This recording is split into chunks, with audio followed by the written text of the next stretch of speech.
나는 여호와의 손에 붙들림 받았다. 아멘. 할렐루야. 하나님의 손에 붙들림 받으면 그 모든 게임은 끝난 줄 믿으시길 바랍니다. 지난주에 우리 김경자 집사님이 시골 가셨다고 그랬는데 다시 우리 교회 오셨네. 매주 오셨으면 좋겠습니다. 할렐루야. 마음은 우리 교회 성전 안에 있는 줄 믿습니다. 사랑하는 성도 여러분, 항상 하나님 중심에서 사는 자만이 여호와 하나님 손에 붙들림 받는 줄 믿으시기를 바랍니다. 하나님께서는요, 하나님께서 지으신 세계를 다 만드시고 총평하실 때에 마치 집을 다 짓고 집주인이 집을 한 바퀴 삥 돌아보면서 말씀하신 것처럼 창세기 1장 31절에서 뭐라고 그랬느냐, 하나님이 지으신 그 모든 것을 보시니 보시기에 심히 좋았더라. 저녁이 되고 아침이 되니 이는 여섯째 날이니라 라고 말씀하셨습니다. 다 만드시고 흡족하셨다는 거예요. 여자와 남자와 여자가 결혼하면은 그 결혼의 상징에 대한 열매가 무엇입니까? 새 생명입니다. 그래서 결혼하게 되면 빨리 며느리가 새 생명 얻기를 원하는 거예요. 그래서 옛날에 얼마나 조급했든지 섣달 금은 날 며느리 들여놓고 정월 초하는 날 이렇게 말하더래요. 우리 며느리는 1년이 됐는데 아직 아기를 못 낳았다고. 얼마나 성질이 급하면 그랬어요. 이게 새 생명에 대한 것은요, 당연한 거예요. 하나님은요 6일 동안만 만물을 다 지으셨지만 하나님에 의하여 만들어진 피조물들에게는 일정한 시간이 되어야만이 제2세 제3세가 생겨납니다. 그래서 하나님의 능력은요 우리가 어떻게 따라 생각할 수도 없어요. 우리는 10달 동안 엄마 뱃속에서 있다가 세상에 태어나는데 하나님은 하루에 다 창조해 버리셨다니까. 그러니까 이와 같은 일정한 시간을 채우지 않고 세상에 태어나게 되면 뭐라고 말합니까? 미숙아라고 그래요. 그래가지고 인큐베이터에서 또 그 날짜를 채우는 거예요. 하나님께서 모든 것을 다 만드시고 총평하시면서 보시기에 심히 좋았다라 하신 것처럼 산부인과에 갔을 때 분만실에서 산고의 고통이 시작됩니다. 엄마도 부르고 신랑도 부르면서 새 생명이 태어날 때 보게 되면은 이 새 생명이요 울음소리와 함께 간호사의 손에 안겨있는 새 생명을 바라보는 산모가 그 아기의 또 아빠의 표정을 반가움과 상기된 얼굴로 만지기만 해도 어디 상처가 나지 않을까 해서 아주 손끝 대기조차도 조심스럽게 보게 됩니다. 쳐다보는 눈빛도 신기한 눈빛입니다. 어떻게 저 뱃속에 저 새 생명이 태어났을까 하는. 그래서 신생아와 산모를 이 아빠 되는 사람이 바라보면서 평상시와 다른 애틋한 눈빛으로 아기도 산모도 번갈아 보고 또 보게 됩니다. 아기가 잘생기고 예쁘고 못생기고 따지지 않고 무조건 예쁘고 신기하기만 합니다. 얼마나 기다렸습니까? 이 생명에 대한 책임과 의무를 되씹어 보기도 합니다. 그러면서 금이야 오기야 귀중하게 여기면서 보살핍니다. 이 부모의 마음이 하나님의 마음을 닮은 거예요. 그래서 세상에서 하나님과 가장 많이 닮은 사람이 누구냐? 엄마라고 그래요. 그래서 엄마는 아무나 되는 게 아니에요. 하나님께서 하나님이 지으신 모든 피조물들에 대한 사랑과 관심을 보시기에 심히 좋았더라. 이 마음에 조금도 변함이 없으심을 믿으시기를 바랍니다. 하나님은 지금도 우리를 보실 때 보시기에 심히 좋았더라요. 그리고 한 생명 한 생명을 귀중하게 여기십니다. 하나님의 사랑은 변함이 없으십니다.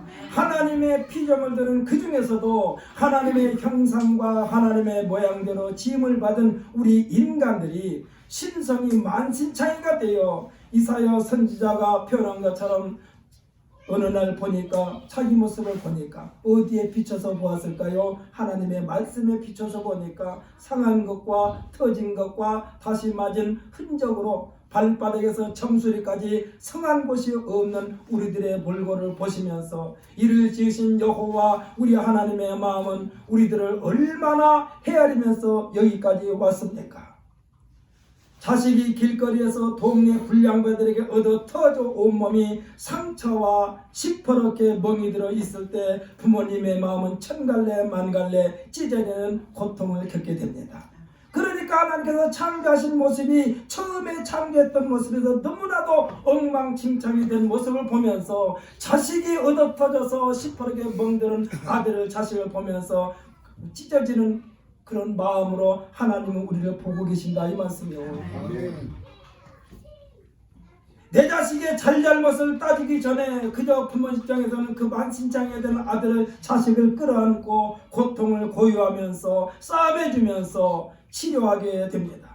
하나님도 우리들의 허물과 죄를 일일이 헤아리지 않으신다 하셨습니다. 왜냐하면요, 헤아리다 보면은 상처에 또 다시 상처를 입히게 되기 때문에 그래요. 사랑하는 성도 여러분, 우리는 형제를 용서했을 때 그 용서한 것 그 자체도 생각하지 마십시다. 내가 옛날에 내가 이랬을 때 용서했는데 이건요 상처를 후벼 파는 거예요. 한번 용서했으면 잊어버리자고요. 할렐루야. 그래야지 한번 용서한 거 자꾸 됐으면은 상처가 나을만 하면은 따까리를 건드려서 덧나게 만드는 것과 똑같아요. 하나님은요 이 일에 대하여 뭐라고 말씀했느냐? 나고 내가 나를 위하여라고 반복하십니다. 자식의 상처를 자꾸 후벼 파면은 어머니 부모님의 마음이 아프니까 후벼 파지 않는다는 얘기요. 그래서 나고 내가 나를 위하여라고 말하는 거예요. 하나님께서 우리를 향하여 열어놓으신 문, 예수님은 이 문에 대하여 뭐라고 말씀했느냐? 나는 양의 문이라 하셨습니다.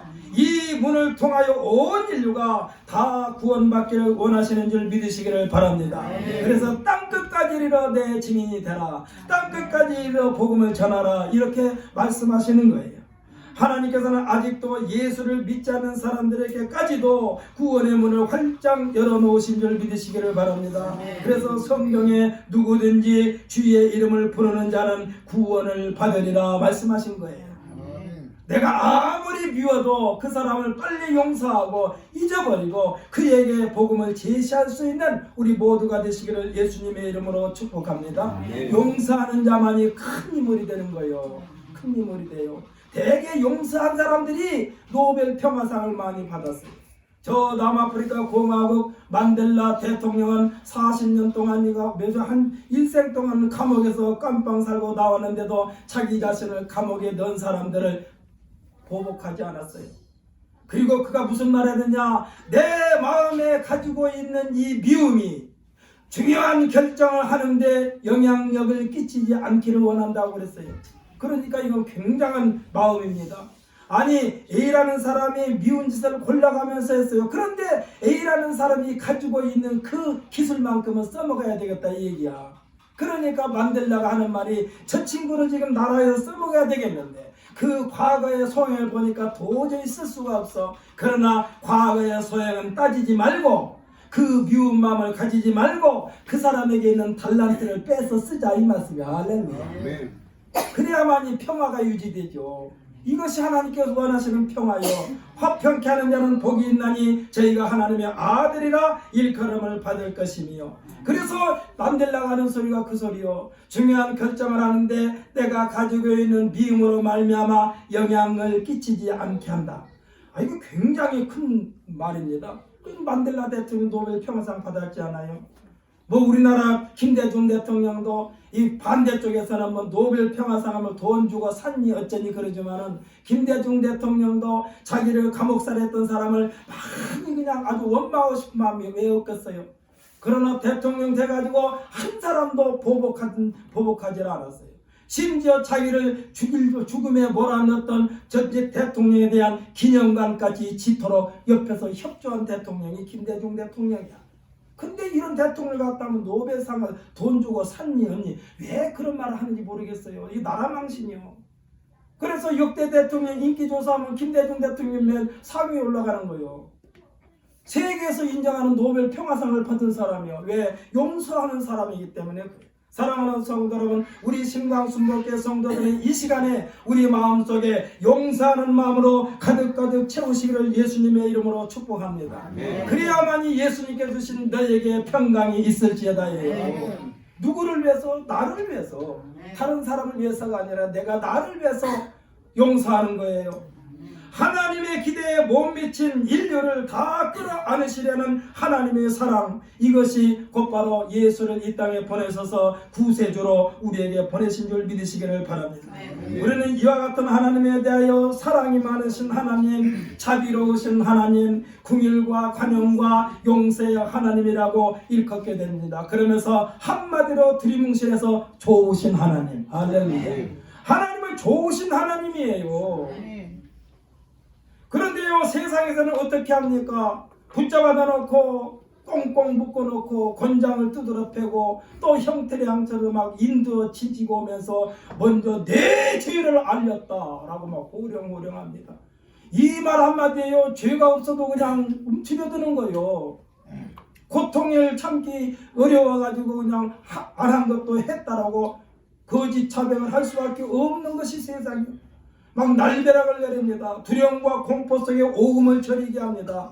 그러나 하나님은 먼저 끌어안은 것으로 시작하여 할렐루야, 따뜻한 온기 속에서 꽁꽁 얼어붙은 눈과 얼음이 녹아 흘러내리듯이 우리들의 죄와 허물을 예수님의 보혈로 깨끗하게 씻어주신 줄 믿으시기를 바랍니다. 사랑하는 성도 여러분, 성전에 들어올 때 온기가 따뜻하던가요? 대답한 사람이 별로 없네. 온기가 따뜻하던가요?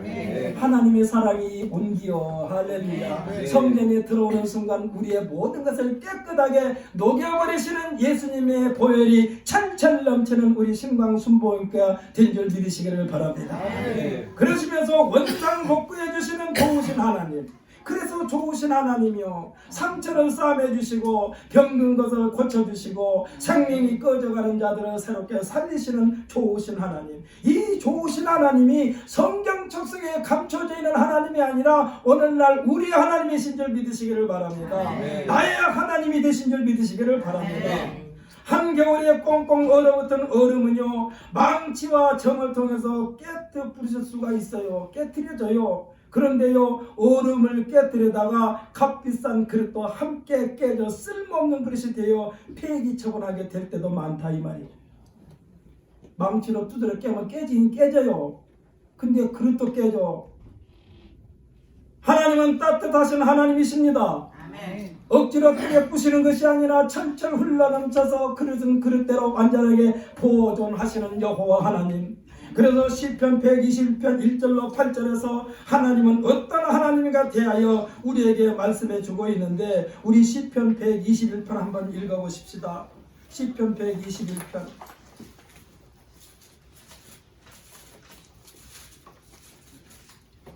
제 성경으로 구약성경 897페이지입니다.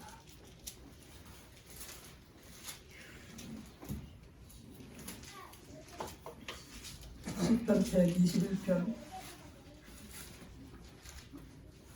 우리 하나님은 이러한 하나님이여. 함께 읽습니다. 내가 산을 향하여 눈을 들리라. 나의 도움이 어디서 올까? 나의 도움은 천지를 지으신 여호와께서로다. 여호와께서 너를 실족하지 아니하게 하시며 너를 지키시는 이가 졸지 아니하시리로다. 이스라엘을 지키시는 이는 졸지도 아니하시고 주무시도 아니하시리로다. 여호와는 너를 지키시는 이시라. 여호와께서 내 오른쪽에서 내 근육이 되시나니 낮에 해가 너를 상하게 하지 아니하며 밤에 달도 너를 해치지 아니하리로다.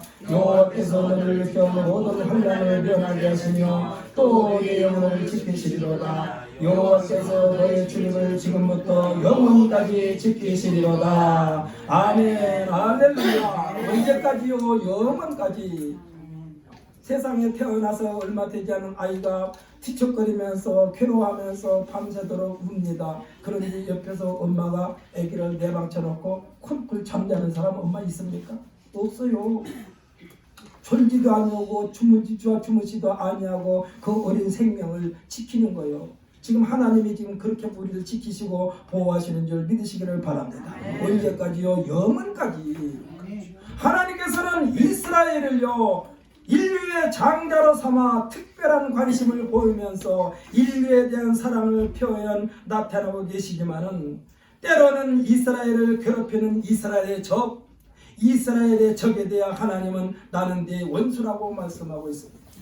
그러니까 이스라엘의 큰아들이 이스라엘을 장자로 삼았는데 이스라엘을 괴롭히는 사람들을 향해 너는 나의 적이라고 그랬다니까. 너는 나의 적이야. 사도 바울이 예수 믿는 사람들을 핍박하려고 다메섹으로 가는 도중에 중간에서 예수님을 만납니다. 그래가지고 예수님 사도 바울이 묻습니다. 주여 당신이 누굽니까? 그때 예수님께서 뭐라고 그러느냐? 나는 네가 그렇게 핍박한 예수입니다. 예수님을 직접 핍박 안 했거든요. 근데 예수 믿는 사람들을 핍박하는 자를 향하여 지금 이 사도 바울에게 말한 거예요. 너는 내가 핍박한 예수니라. 그러니까 하나님은 사랑하는 자를 괴롭히는 자는 하나님의 원수가 된다 이 말씀이에요. 할렐루야. 그래서 여러분은 원망하지 말고 억울하면은 주여 주여 하고 불러요. 그리고 주여 아시지요 아시지요 그러면서 우리는 그냥 원수를 끌어안아요. 할렐루야. 우리가 원수를 끌어안으면 내 편이 됩니다. 그런데 하나님께서 그 원수를 갚아주신다고 그랬다니까. 우리가 갚으려고 하지 말아요. 하나님께서는 사랑하는 특별히 사랑하는 이스라엘을 훈계 가르치시고 깨닫게 하시는데 이스라엘의 적, 다시 말하면 하나님의 적들까지도 매와 채찍으로 사용하시는 것을 보게 됩니다. 오늘 지금 우리가 읽은 말씀은요, 이스라엘을 괴롭힌 자들을 하나님께서 채찍으로 사용하시는 내용이요. 바벨론이라고 하는 나라를 하나님께서 철퇴로 사용하고 철장으로 사용하고 병기로 사용하는 거예요.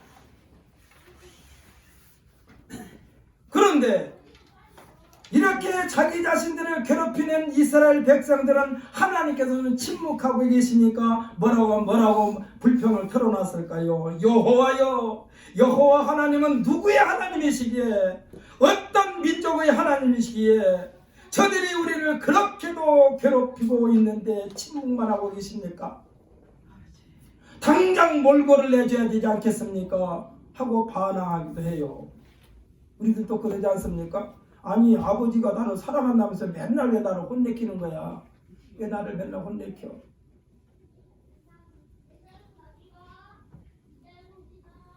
엊그저께인가 기독교 방송에서 나오는데요. 제가 그 친구 이름을 내가 지금 기억을 못하겠는데 갑자기 생각을 해가려니까 캄보디아 사람 여자가 있었어요. 근데 그 사람 우리 한국 사람과 결혼을 했어.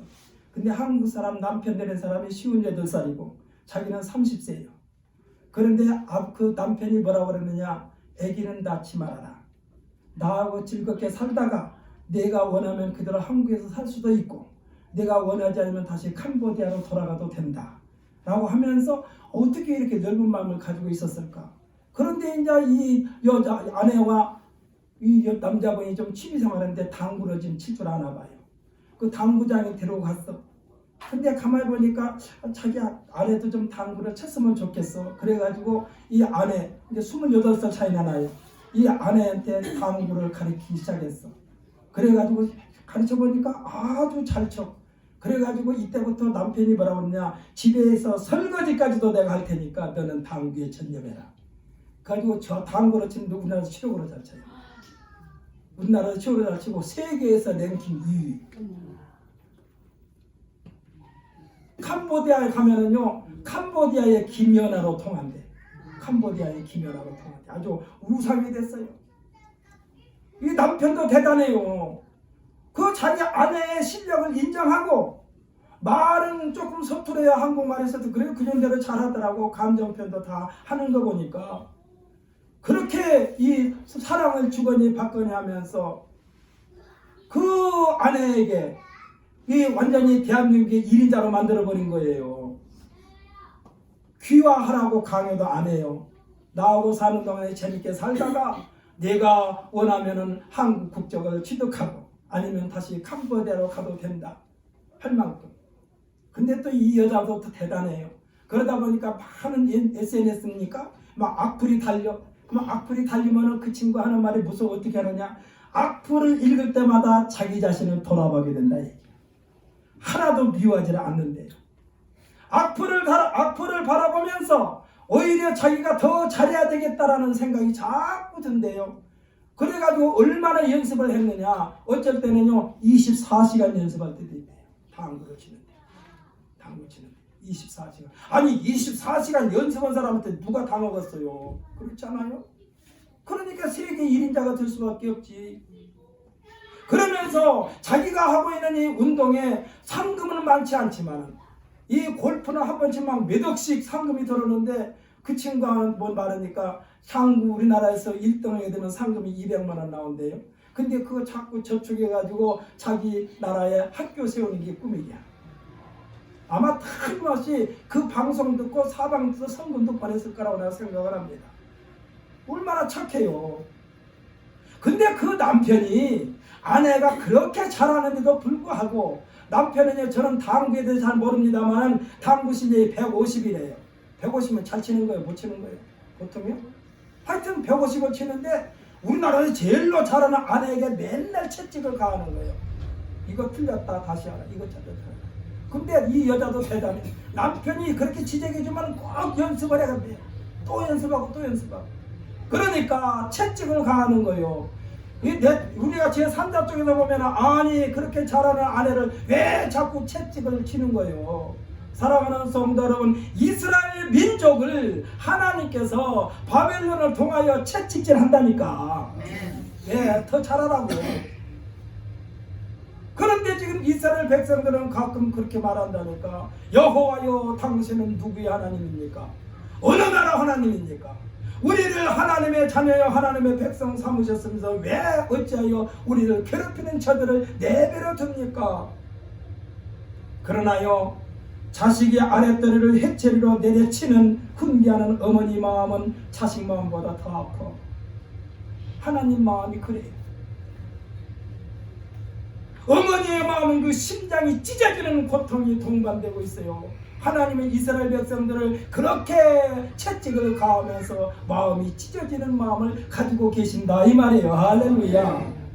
아무런 죄도 흠도 없는 독생자 예수 그리스도를 지금 예수 그리스도가 십자가에 못 박는 것은요 자기 자신을 못 박는 거거든요. 예수 그리스도를 십자가에 못 박도록 허락하신 하나님, 빌라도를 비롯하여 서기관들과 바리새인들, 대제사장들과 장로들을 빌라도 뜰에서 예수님을 내려치는 채찍으로 사용하셨다 이 말씀입니다.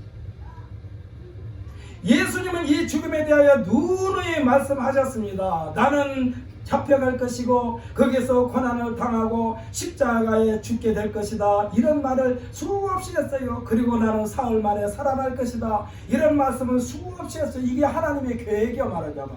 계획이요. 하나님의 계획. 하나님의 계획에 대해서 말했어요. 그러나 최고의 고통 속에서 십자가에서 물 한 방울 피 한 방울 다 쏟으면서 뭐라고 하나님 앞에 기도합니까? 엘리 엘리 라마 사박타니.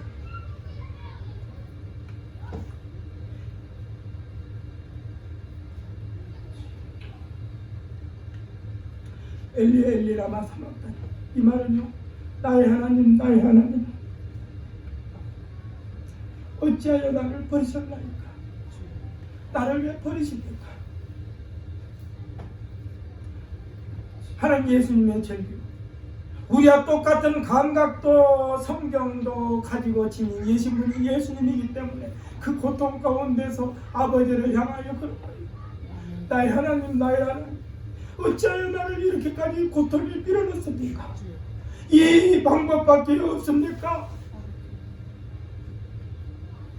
오늘 우리가 읽은 내용은요 하나님의 장중에 붙들림 받으면 누구를 막론하고 하나님의 철퇴가 되고 하나님의 무기가 된다는 말씀인 줄 믿으시기를 바랍니다. 바벨론이 비록 이스라엘 백성들을 괴롭히기 때문에 하나님께서 이 바벨론의 나라를 가만두지 않겠지만은 그러나 하나님의 손에 붙들림 받으면은 자기 자식을 징계하는 회초리로 사용하신다 이 말씀이요. 회초리는요 자식을 내려친 뒤에 회초리를 방구석에서 세우는 사람은 거의 없어요. 다 부러뜨려서 아궁이에다 집어넣어 버리지. 회초리로 사용하고 그 회초리는 아궁이에서 집어넣어 버리는 거예요. 하나님의 능력을요 가로막을 자가 없는 줄 믿으시기를 바랍니다. 멈추게 할 자가 없습니다. 하나님의 능력에 대한 속수무책입니다. 순간적으로 번쩍이며 내려치는 천둥 번개 뇌성 벼락을 막을 방법이 인간들에게는 없어요. 이와 같은 하나님께서 지금 바벨론이라고 하는 나라를 철퇴라는 채찍, 병기라는 무기로 지금 들어서 사용하고 계신 줄 믿으시기를 바랍니다. 아멘. 지금 자식을 사랑하기 때문에 지금 자식을 훈계하기 위하여 바벨론이라고 하는 강대국을 들어서 이스라엘 민족을 지금 징계하고 있어요. 어저께 독일 메르켈 수상이 폴란드의 바이슈비치 그 형무소입니까? 거기 가가지고 또 거기서 무릎 꿇고 사죄를 했더라고요. 일본이란 나라는 사죄할 줄을 몰라. 독일은 수상이 바뀔 때마다 폴란드 갈 때마다 가서 무덤 앞에서 그들의 앞에 가서 사죄를 하고 있어요. 왜? 히틀러가 통치할 때에 유대인은 600만 명이나 600명도 아니고 6,000명도 아니고 6만 명도 아니고 60만도 아니고 600만이나 이스라엘 민족을 유대인들을 학살했거든요. 그거에 대한 거는요 두고 사죄해도 끝이 없다는 것이요. 사죄 받을 길이 없다는 얘기예요. 그래서 독일은 총리가 맨 처음에 브란트 서독 수상입니까? 아니면 대통령입니까? 그때부터 이 폴란드에 가지고 잘못했다 용서해달라고 하면서 지금까지도 계속해서 용서해달라고 그러는 거예요. 용서를 비는 거예요. 저쪽에 있는 우리나라 옆에 있는 나라들은 그랬으면 좋겠는데 우리나라 옆에 있는 저기도 수당동에도 한 사람도 우리나라에 올 때마다 그 사죄하는 수상 하나 있어요. 저희 학도야만가 하여튼 뭐 무슨 수상이 있는데 그 수상이 얼마 전에 또 서대문 형무소에 가서 또 사죄했어요. 잘못했다. 오늘 본문 읽으면요 분쇄하며라는 단어가 무려 8번이나 반복되고 있습니다. 멸하며 부수며라는 단어도 등장합니다. 이 말씀들은요 흔적도 없게 깨끗하게 없애버리겠다는 얘기요. 분쇄라는 것은요 이 믹서기에다가 뭘 갈면은 분쇄해서 흔적도 없잖아요. 믹서기에다가 사과하고 당근하고 비트하고 갈아가지고 보니까 그 피처럼 생기는데 그게 건강에 좋다 해가지고 요즘 가끔 갈아서 먹는데요. 제가 먹는 게 아니라 제 아내가 먹는데 완전히 비트 모습도 없고 사과 모습도 없고 당근 모습도 없어 다 갈아져 버렸어. 그냥 색깔만 빨간색이야 피같이. 그러니까 지금 이 바벨론이라는 나라를 통해서 하나님께서 내려치면은요 이 그렇게 분쇄해버린다는 얘기요. 이 경고를 받아들이기를 원하시는 하나님이신 줄 믿으시기를 바랍니다. 성경 말씀은 항상 경고예요. 너희들이 내 말을 안 들으면 이렇게 된다. 그러니 제발 말 좀 들어라 이 말. 하나님의 피조물들을 괴롭히며 망하게 하는 모든 신들에게도 우상들에게 25절에서 하나님께서 불론행을 내리십니다. 나는 네 원수다. 아마 이 말씀의 모든 신들, 특별히 사람들이 자신의 인생을 통째로 내어 맡겼던 신들, 쉽게 말하면 우상들. 우리나라도 마찬가지입니다. 산에서 제사를 얼마나 많이들 지냈습니까? 지금도 지낸 사람들이 있어요. 촛불 켜놓고. 그래서 산불 방지하는데 그 산에서 촛불 못 켜게 하잖아요. 산에서 제사를 지내는 일이 부지기입니다. 그래서 우리들이 보통 뭐라고 하냐 산신령이라고 하나봐. 그래서 산에 있는 신령한테 제사 지낸다고 해서 산신령. 가뭄이 계속될 때도 산에서 기우제를 지냅니다. 이름 있는 명산에서 수련을 쌓으며 돌을 닦는다는 말이 허다합니다. 아마 가장 이름난 산이 계룡산인 것 같아. 그래서 사람들이 껐다 보면 계룡산에서 도 닦았다고 그래. 아니 좀 더 큰 산에서 어디 왜 하필 계룡산인지 몰라. 계룡산에서 돌을 닦았대. 지리산에서 도 닦았단 말은 별로 못 들었어. 설악산에서 도 닦았다는 말도 난 못 들었어. 한라산에서 도 닦았다는 말도 못 들었어. 계룡산에서 도 닦았다. 용자가 용용자인가 봐. 그래서 계룡산에서 도 닦았다. 이와 같은 산을 의기양양한 이제 이와 같은 산들 지금 바벨론이요 이렇게 의기양양한 거예요. 자기가 그렇게 그냥 강대국이 되니까 바벨론 25절 26절 모습으로 생명이라고는 찾아볼 수 없는 황무지가 되리라고 말씀하고 있습니다. 25절 26절 보면은 우리 25절 26절 한번 읽어볼까요? 아까 읽었던 게 표시해놓고 아까 읽었던 거기 바로 거기 옆입니다. 예레미야서 51장 25절 26절 한번 함께 읽습니다. 여호와의 말씀이니라. 온 세계를 멸하는 멸망의 사나 보라 나는 네 원수라. 나의 손을 네 위에 펴서 너를 바위에서 굴리고 너를 불탄산이 되게 할 것이니 사람이 내게서 진 모퉁이 돌이나 기초돌을 취하지 아니할 것이요 너는 영원히 황무지가 될 것이니라. 여호와의 말씀이니라. 아멘. 할렐루야.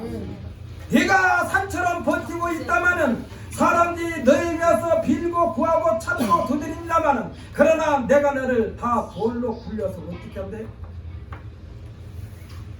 불탄산이 되게 하리라. 흔적도 없게 해버리라. 성경 말씀에 지금 현재 우리에게 하나님께서 하시고자 하는 말씀을 기록해 놓고 있는 줄 믿으시기를 바랍니다. 우리들의 신앙생활은요 근거 없는 유언비어나 거짓 뉴스, 가짜 뉴스와 같이 허무맹랑한 신화가 아니에요. 우리가 믿는 하나님은요 신화의 존재가 아니에요. 살아계신 하나님인 줄 믿으시기를 바랍니다. 사실에 입각한 하나님의 역사요. 할렐루야. 이와 같은 하나님의 역사는 과거형이 아니라 현재 진행형이라는 사실을 믿으시기를 바랍니다. 과거에 하나님이 이랬지 과거의 이야기가 아니라 지금도 하나님께서 성경 말씀을 우리에게 주시는 것은 지금 현재 내가 너희를 향하여 이렇게 마음을 먹고 있으니 정신 똑바로 차리라 이 말씀이요. 믿고 따르는 자들에게는 시와 때와 장소를 가리지 않으시고 역사하시는 하나님이심을 믿는 우리 모두가 되시기를 예수님의 이름으로 축복합니다. 사랑하는 성도 여러분, 가끔 미국을 시끌벅적하게 하는 토네이도 바람, 하리케인 바람, 이 토네이도 바람 무섭지 않습니까? 지붕이고 땅이고 막 다 뒤집어 엎어리는 바람, 이거 누가 막아요? 이거 누가 막아? 막을 방법이 없어요. 이것이 하나님이 하시는 줄 믿으시기를 바랍니다. 오늘 설교 제목이 여호와의 손에 붙들림 받으면입니다. 하나님 손에 붙들림 받는 시간이 한시적이 되지 말아야 합니다. 그러니까 신앙생활을 나는 여기까지만 잘할래 이것이 아니라 영원히 하나님과 함께 동행하는 삶이 되어야 한다 이 말씀이요. 할렐루야. 영원히요. 영원히 우리는요 하나님 손에 영원히 붙들림 받아야 합니다. 할렐루야. 그래야만이 하나님의 형통에 동참하는 자가 되는 거예요. 하나님께서 요셉이나 다윗에게 하시는 말씀 중에 어떤 말씀이 있느냐? 여호와께서 그를 범사에 형통하게 하셨더라. 할렐루야. 여기서 형통은요 하나님의 형통을 말하는 거예요. 다윗이 이렇게 하고 싶다고 해서 그대로 하게 하는 것이 아니고, 요셉이 이렇게 하고 싶다고 해서 그렇게 하는 것이 아니고, 요셉이 생각하는 것, 다윗이 생각하는 것은 하나님께서 기뻐하신 일에 초점을 맞추는 생각이고 판단이고 말이고 행동이기 때문에 하나님께서 그의 범사에 형통하게 하신 줄 믿으시기를 바랍니다. 이 말씀을 그가 하는 모든 일에 하나님께서 개입해 주셨다는 말씀이에요. 사랑하는 성도 여러분, 내 마음대로만 해놓고 하나님께서 형통하시기를 원하십니까? 아니에요. 내 마음대로 해놓고 내가 일 저질러 놓고 이것을 억지로 하나님 앞에 몰아붙인다. 이거 해주세요 했는데 됐어. 그것이 형통입니까? 시간이 지나고 사람이 바꾸면 확 뒤집어지는데. 사랑하는 성도 여러분, 우리나라에서 저 서초동에는 큰 교회가 하나 있습니다. 사랑의 교회. 어마어마한 큰 교회예요. 그런데 그 성전을 지으면서 도로 땅을, 나라 땅을 좀 이렇게 점유했어요. 나라 땅을 점유하니까 허가를 안 내주게 돼 있어. 그런데 그때 당시 서초구청장에 했던 지금 한나라당 국회의원 박성중이라고 하는 사람이 있어요. 그 사람이 구청장 할 때 그것도 허락을 해줬어. 그러면 박성중이가 영원히 삽니까? 박성중이라는 사람이 서초구청장을 영원히 합니까? 자기 임기가 끝나니까 다른 사람에 넘겨줬어. 그래가지고 어떻게 되느냐, 지금 그 성전을 헐으라고 그래요. 지금 나라에서 나라 땅을 점유했기 때문에. 헐지 않으려면 1년에 600억씩인가? 1년에 얼마씩 벌금을 내라고 그래요. 근데 그것을 헐려고 원상 복구하려면 돈이 어마어마하게 드는 거예요. 근데 그것을 시작해놓고 아마 하나님 앞에 기도했을 거예요. 성도들이랑 목사님이랑 이거 지켜해 주세요. 허가 떨어지게 해주세요. 허가를 누가 냈어? 그때 당시 구청장이 됐어. 근데 그 허가가 영원한 것이 아니요. 구청장 임기 동안만 있어. 지금 허르라고 그러는 거예요. 이것은 형통이 아닙니다. 할렐루야. 형통은요, 주님 앞에 갈 때까지 변함없는 것이 형통이에요. 하나님께서 말씀하신 형통은 이와 같은 형통을 말씀하신 줄 믿으시기를 바랍니다. 하나님께서 개입하신 일에 누가 감히 회방을 놓겠느냐 이 말씀이요. 하나님께서 하시는 일은 형통입니다. 인간들이 한 거는요, 인간은 바뀌면은 어떻게 뒤집어 엎어질지 몰라요. 언제 토사구팽당할지 몰라. 사냥개가 사냥이 끝나면 잡아먹는 걸 토사구팽이라고 하지 않습니까? 성경에 수없이 나온 말씀 가운데 내가 나를 여호와인 줄 알리라 하신 말씀이 있습니다. 그렇다면 여호와 하나님이 어떤 분이신가? 이 하나님을 찬양하는 장면이 오늘 본문 말씀 앞에 51장 15절로 19절입니다. 51장 15절로 19절 우리 함께 한번 읽어보십시다. 15절에서 19절까지 시작. 여호와께서 그의 능력으로 땅을 지으셨고 그의 지혜로 세계를 세우셨고 그의 명철로 하늘들을 펴셨으며 그가 목소리를 내신즉 하늘에 많은 물이 생기나니 그는 땅 끝에서 구름이 오르게 하시며 비를 위하여 번개를 치게 하시며 그의 곳간에서 바람을 내시거늘 사람마다 어리석고 무식하도다 금장색마다 자기가 만든 신상으로 말미암아 수치를 당하나니 이는 그 부어 만든 우상은 거짓이요 그 속에 생기가 없습니다. 이것들은 헛된 것이요 조롱거리니 징벌하시는 때에 멸망할 것이나 야곱의 분깃은 그와 같이 아니하시니 그는 만물을 지으신 분이요 이스라엘은 그의 소유인 지파라 그의 이름은 만군의 여호와이시니라. 할렐루야. 하나님이 다 만드셨기 때문에 하나님께서 관리하신다는 뜻이에요. 할렐루야. 세계 역사에는요 강대국을 대표하는 나라들이 수없이 많았습니다. 그 흔적도 없이 그 뿌리까지 다 소멸된 나라가 참 많습니다. 영원한 걸로 생각했죠. 영원한 것으로 생각했죠. 성경에 등장한 바벨론, 오늘 지금 바벨론 지금 지구상에는 없어요. 골리앗 하게 되면 떠오르는 나라가 블레셋입니다. 블레셋이라는 나라도 없어요. 지구상에 붉은 물로 물들었던 소련이라는 나라도 없어져 버렸어요. 러시아요. 지금 소비에트 연방해가지고 이 분리되면서 많은 독립국가가 생기고 러시아는 애초에 러시아 땅만 가지고 있어요. 소련이나 없어져 버렸어요. 그들이 지녔던 시간이 얼마나 70년밖에 안 돼요. 동양의 큰 땅덩어리 진 나라도 지금 없어요. 알렉산더 대왕이 세운 광활한 나라 마게도냐도 지금 없어요. 징기스칸이 넓혔던 거대한 땅도 몽골이라고 하는 중국과 러시아 사이에 샌드위치가 되어가지고 명맥은 이어오지만 마치 넓은 피자가 줄고 줄어서 조그마한 호떡처럼 되어버린 것처럼 됐어요. 영원한 것은 없어요. 오늘 본문에 8번이나 언급된 것처럼 하나님께서 작정하시면 가루처럼 분쇄에 당한다는 사실을 믿으시기를 바랍니다.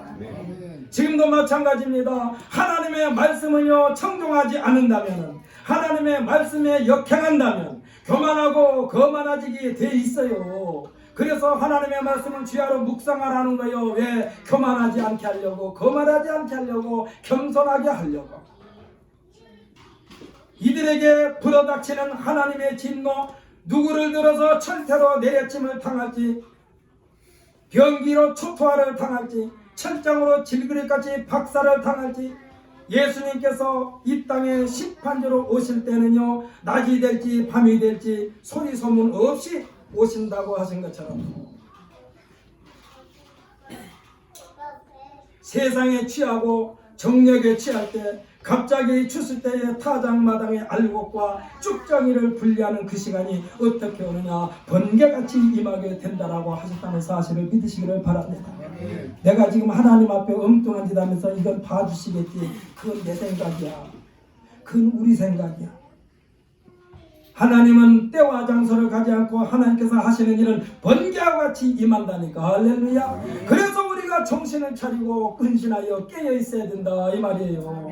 사랑하는 성도 여러분, 어려운 환경 속에서도 하나님 말씀에 사로잡혀 있기만 한다면 수많은 골짜기와 계곡을 통과하면서도 하나님을 경외하고 앙망한다면 우리들의 목전에서 우리를 골짜기와 계곡과 수많은 괴롭힘과 핍박과 환난을 당해한 그들을 향하여 하나님께서는 그들에게 뭐라고 말하냐? 내가 받은 폭행과 내 육체에 대한 학대를 그들에게 고스란히 갚아주겠노라고 약속하시고 계십니다. 그러니까 하나님께서 사랑하는 자들을 괴롭히면요, 하나님께서 말씀하신 거요, 내가 받은 폭행과 내 육체에 대한 학대를 그들에게 고스란히 갚아주겠다. 그래서 우리가 예수 잘 믿는 사람이 고통당할 때 옆에서 하나님이 눈물 흘리고 계신다는 사실을 믿으시기를 바랍니다. 하나님의 가슴이 찢어지는 거예요. 그러면 그에게 말하여 하나님은 너는 원수를 사랑하라. 너를 핍박하는 자를 위하여 기도하라. 원수 갚는 일은 내게 맡겨라. 원수 갚는 일은 내게 맡겨라. 내가 스스로 원수 갚으려고 하지 말아라. 내가 갚아주겠다. 내 목전에서 내가 원수 갚는 것을 내가 버리라. 목도하리라 라고 말씀하고 계세요. 고스란히 갚아주겠다고 약속하시요. 그 말씀이 33절로 40절입니다. 우리 33절로 40절까지 한번 읽어보십시다.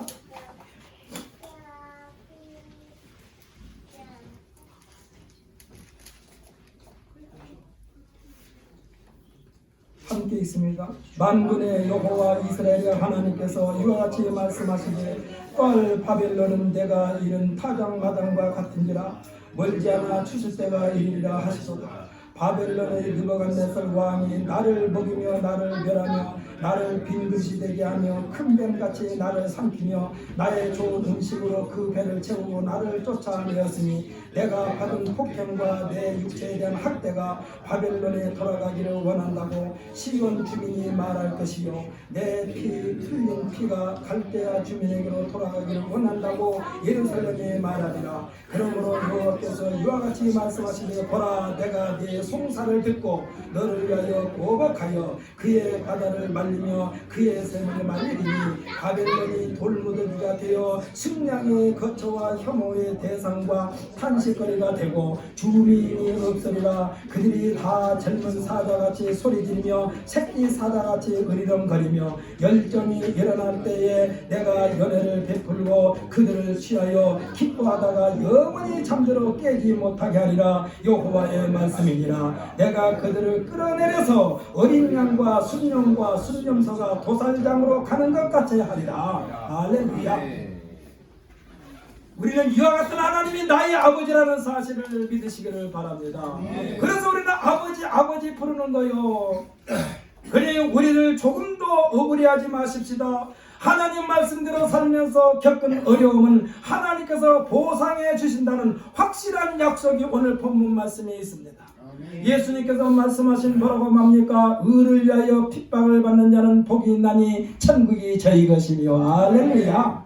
이게 의를 위하여 핍박을 받는 자는 복이 있나니 천국이 저희 것이며. 억울해도 그냥 당하고 있으란 얘기요. 보복하지 말고. 할렐루야. 그래서 우리 예수 믿는 사람, 특히 우리 신방순복계 성도들, 이 시간에 예배 참석한 우리 모두에게는 절대로 원수가 없기를 예수님의 이름으로 축복합니다. 다 사랑하자고요. 다 사랑. 할렐루야. 다 사랑하면 가벼운데 가슴에다 품고 있으니까 그것이 암이 되는 거예요. 품지 말고 다 그냥 오늘 오셨으니까 이 성전 앞에다 다 내려놓고 가실 때는 그냥 빈털터리로 가볍게 무거운 발걸음으로 오신 분들 다 질병, 고통, 근원들 다 여기다 다 내려놓고 가벼운 발걸음으로 세상을 위하여 힘있게 전진하는 우리 모두가 되시기를 예수님의 이름으로 축복합니다.